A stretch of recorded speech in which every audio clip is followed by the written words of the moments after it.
Hello and welcome back to the channel. My name is Bob and this is my Dungeon Master's Guide series to Descent into Avernus. These videos are for Dungeon Masters only, so if you're a player, unfortunately these videos are not for you. There will be many spoilers, so please, again, don't watch. Send this to your Dungeon Master. The goal of this series is to break down the information in the campaign book and summarize it into manageable chunks. That way you can cut down on your prep time. You can use these videos similar to a pre-reading, so you have a general understanding of what's coming in the book. Or if you've read the book already, then you can use these to reinforce the ideas set forth in the module. As always, I intend on giving you my opinions and describing what my group did in these certain situations. Alright, so why don't we dive right in. Today we're going to be talking about the Elfsong Tavern. And this is a fantastic encounter in the book. It's one of the early ones. You might even be able to get to this within your first session. As we previously discussed, the Baldur's Gate Descent into Avernus module starts with the Basilisk Gate. That is traditionally where the players will enter into Baldur's Gate and where they'll be conscripted into service by the Flaming Fist. Okay, so as per the book, the characters can visit the Elfsong Tavern pretty much whenever they want, but Captain Zaj, the Flaming Fist captain at the gate, tells them that that is where a informant named Tarina will be, and she has some information about this cult that is causing mayhem in the city. They're attacking citizens, and they want that to stop. The city is already too busy with the refugee problem, where the citizens are coming from Elturel, so Zaj mobilizes and has the characters go and do this for him. So the book says something really weird here at the beginning, and I mentioned this in my last video, but Zaj decides to send some spies after the group. If they aren't performing their task within 48 hours of, again, finding Tarina, the informant, then he's going to send 6 veterans and 1 flame skull to escort the characters to the Elfsong Tavern.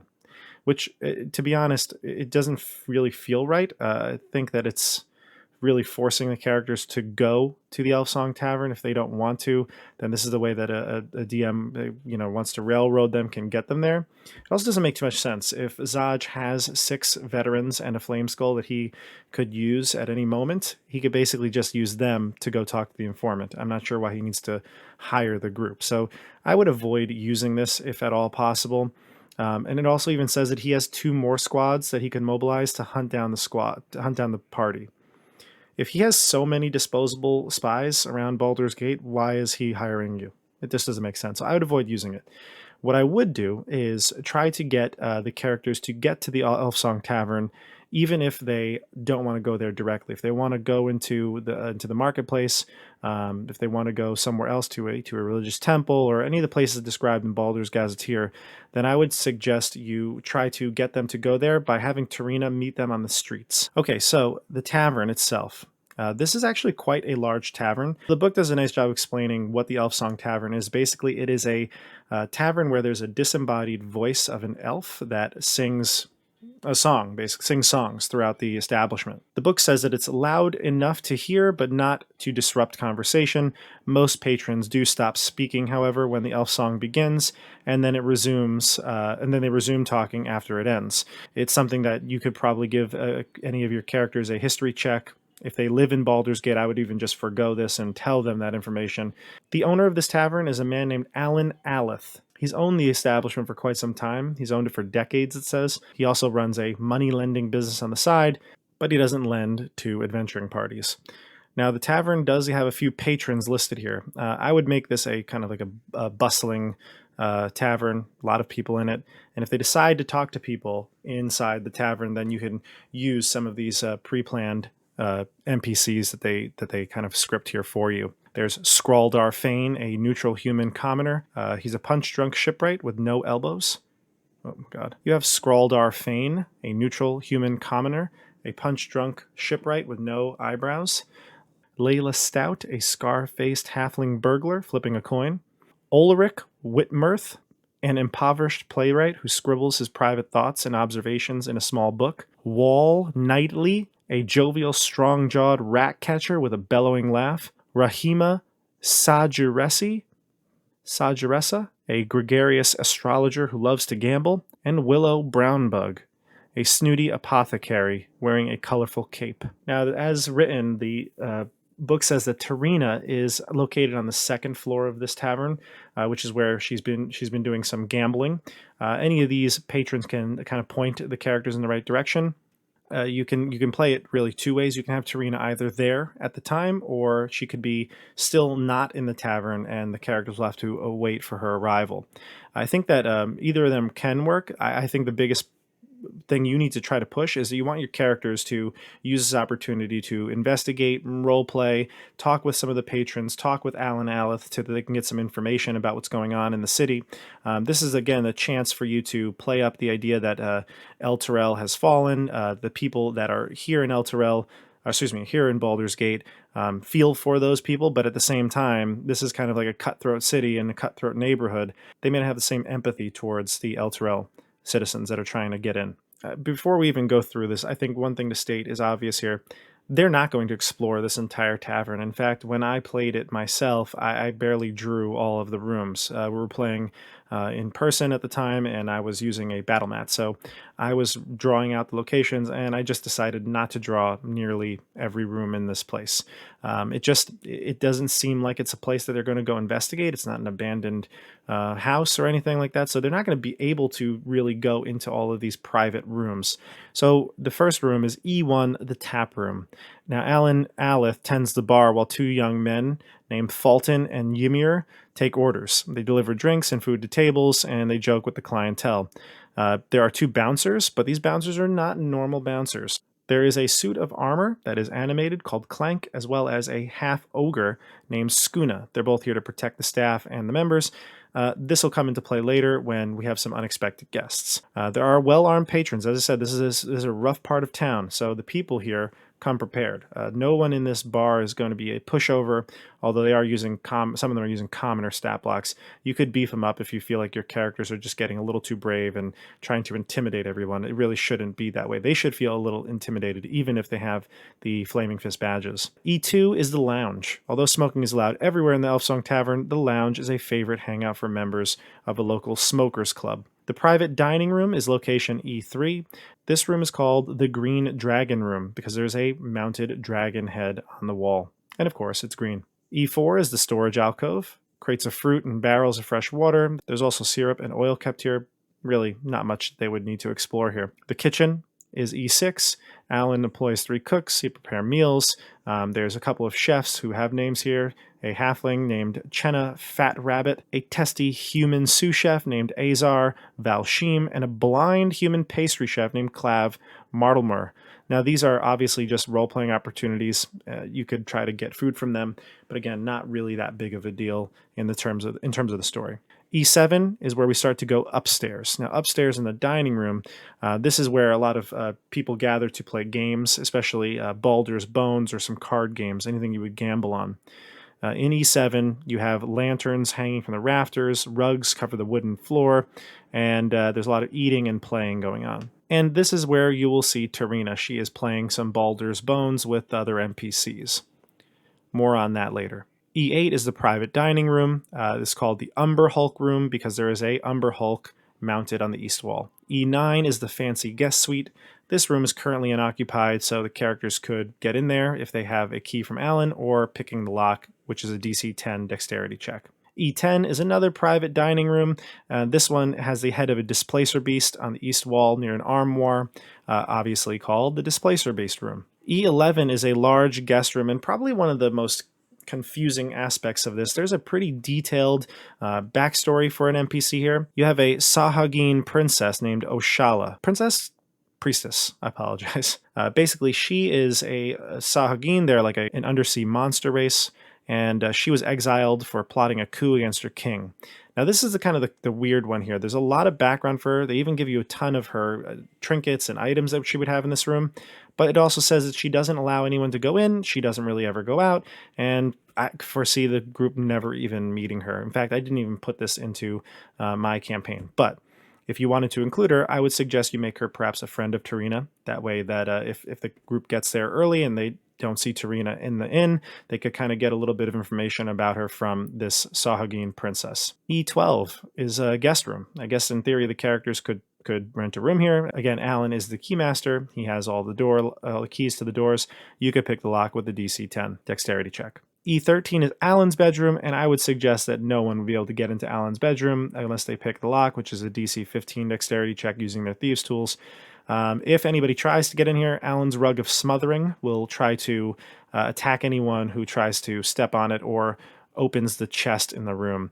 The treasure chest in this room is divided into 3 equal compartments containing 91 gold pieces, 176 silver pieces, and 288 copper. Alan uses his money to pay his staff, so this would be his, like, his cash register or his safe box. You don't want to steal from Alan, otherwise they'd get kicked out promptly. Okay, so now we get to dealing with Tarina. Basically, Tarina is the informant. It says here that she has a conniving mind and regularly plays games of Baldur's Bones, so I would definitely consider her to be a scrappy, resourceful bandit. So she's not one to necessarily be so trusting. Tarina is obviously not her real name. In fact, she came to Baldur's Gate as a pirate named Rhonda Thunderbell, which also wasn't her real name. Pretty much screwed over everyone that she's been with before. She is a guild master of the local thieves guild, and they occasionally give her work. So definitely play her as a thief. So here's how you could really play Tarina in the game. You can have her sitting at the table playing Baldur's Bones in the upper portion of the tavern, which was E7. If you have her there to begin with, don't direct the characters there immediately. Let them explore the downstairs and let them interact with the NPCs, gathering information and role-playing.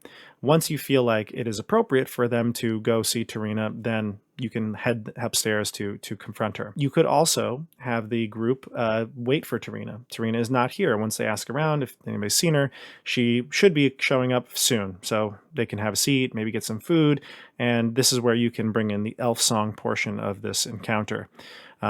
Either way, it'll work as long as you, I think what you want to do is you want to have the elf song interrupting Tarina in their conversation, or have Tarina not there so the characters are really just more focused on the role-playing aspect and then they hear the song. At some point before the characters talk to Tarina, or as I said before, during this conversation, but again, you have to make it a point that everything stops so people will listen at this moment. Either way works, but at some point, they're going to hear the elf spirit sing a very specific song.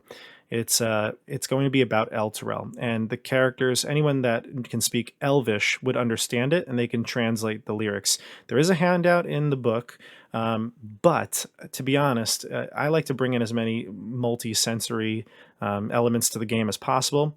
There is a absolutely epic version of this song.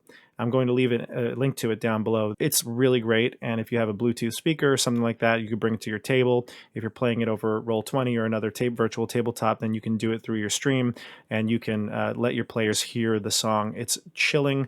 It is such a fantastic song. I'm going to read through the words now, but I do want you to go and check out that video. So the lyrics say, "Oh, sing a song of Elturel, of water, woods, and hill. The sun dawns on her ruddy cliffs, and fields green and still. This land of long abiding joy, home of the strong and brave, renowned by all across the realms, and never once a slave. Oh, sing a song of Elturel when foes are at her door, her fields torn by cloven feet from some infernal shore. Arise the mighty Hell Riders, take up your swift keen swords, then charge into the hellish fray, and scatter devil hordes. Oh, sing a song of Elturel, and when the night does fall, sleep safe beneath companion's light, until dawn does call. We're bound by mortal covenant that only ends with death, and so we'll sing of Elturel until our final breath." Any character that has a 15 intelligence check for history can know that the companion is referring to the second sun that rises over Elturel. Now, the big thing here is that this is a different song. The elf usually sings a variety of songs, but this is a brand new one that's only been started to be sung since the fall of Elturel. So it's a very important moment, and when this happens in the tavern, everybody stops. So the elf song is going to be something you really want to emphasize. It's got a lot of cool little hints and clues in it. I think that you want your characters to be able to understand this, so even if you say it's in common, that wouldn't be such a big deal. But most parties have someone who speaks Elvish, so you can translate it. If there isn't anyone to translate it, you can have Alan, who's part elf, he's half elf. He can translate it for the group, and then also tell them that he is recalls the Hell Riders, the people who were referenced in the song. It's at this point the book suggests the characters start to talk to Tarina. They introduce themselves, but they are cut off because they're interrupted by unexpected guests.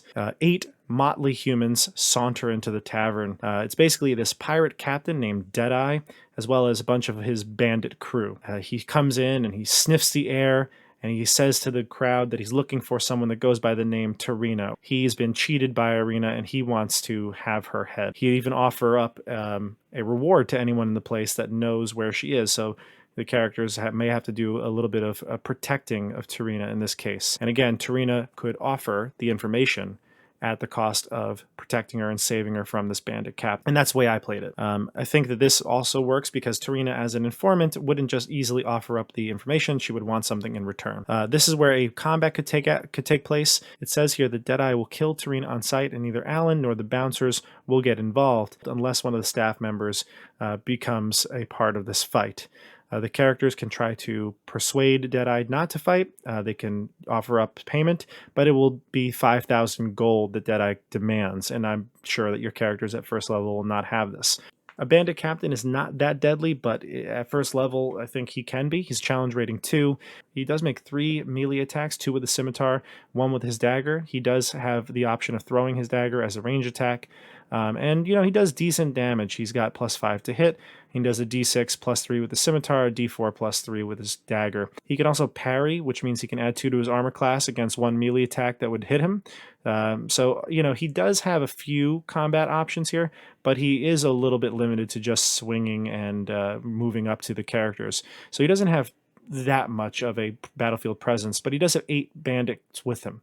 I would just be careful to make sure that your characters are not going to get overwhelmed here. If you have a small group, you can always cut out a few bandits. If you have a larger group, you can always add a few bandits or tack on some hit points to Deadeye. If the characters kill Deadeye, he does have 32 gold pieces on him and 15 silver. He does wear some gold necklaces, and just like a pirate, he's got some pearls set into some jewelry. You can go through and see if there's anything you feel is too much money to give to your group, but he does, killing him would warrant getting decent loot. He's a pirate. Now, what's really interesting here is his ship is called the Uncivil Serpent, and it's in the dock. It's worth 10,000 gold intact, and no one wants to buy it because of its infamous reputation. But your characters might want to take it, and if you want to do this, I guess you could, although the adventure really does take place mostly in Baldur's Gate, but the ship could come in handy later when they head down to Candlekeep. So finally, what does Torina know? So either before the attack with the bandits or after, whenever you decide to plan this, Torina does help the group and tells them where they need to go next. She says it's several blocks northwest of here. There's a public bathhouse with a walled garden and frolicking nymphs carved into the front gates. The followers of the Dead Three have been seen coming and going from this bathhouse, and she's heard there's a secret door down to a dungeon below. And that's really it. The Elfsong is a nice little encounter. There's options for combat, options for role-playing, and for investigation.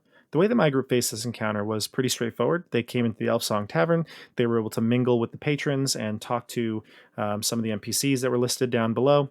Once they made their way upstairs and they found Torina, she was playing Baldur's Bones, but when the pirate captain, Deadeye, came in, she quickly scampered away, and the characters kind of pieced together what was going on. They kind of talked to Deadeye while Torina went into one of the back rooms that she was renting, and I had her try to pack up things quickly. She had a bag that she was throwing her items into, and some gold that obviously she stole from the bandit captain. And that's when Torina cut the deal with the group. She said, I'll tell you what information you want. You just have to protect me from this animal. Once they were done, they were able to get the information to go to the bathhouse. And that's really the purpose of this encounter. It's really threefold. It's for role-playing purposes, so they can, again, flesh out the setting of Baldur's Gate. 2, they get to hear the Elfsong, which is really cool, ties into the background of the story. And 3, to get the tip from Torina, which is to go to the bathhouse. That is where the Cult of the Dead 3 has been operating out of, and that will set the story in motion. Again, the characters don't have to go there directly, but that is the next logical step. All right, so that's the end of this video, the Elfsong Tavern. I hope you enjoyed it. If you like this video, please hit the like button, and don't forget to subscribe, and you can hit the bell icon for notifications whenever I go live with a new video. All right, everybody, I'll see you on the tabletop. Bye.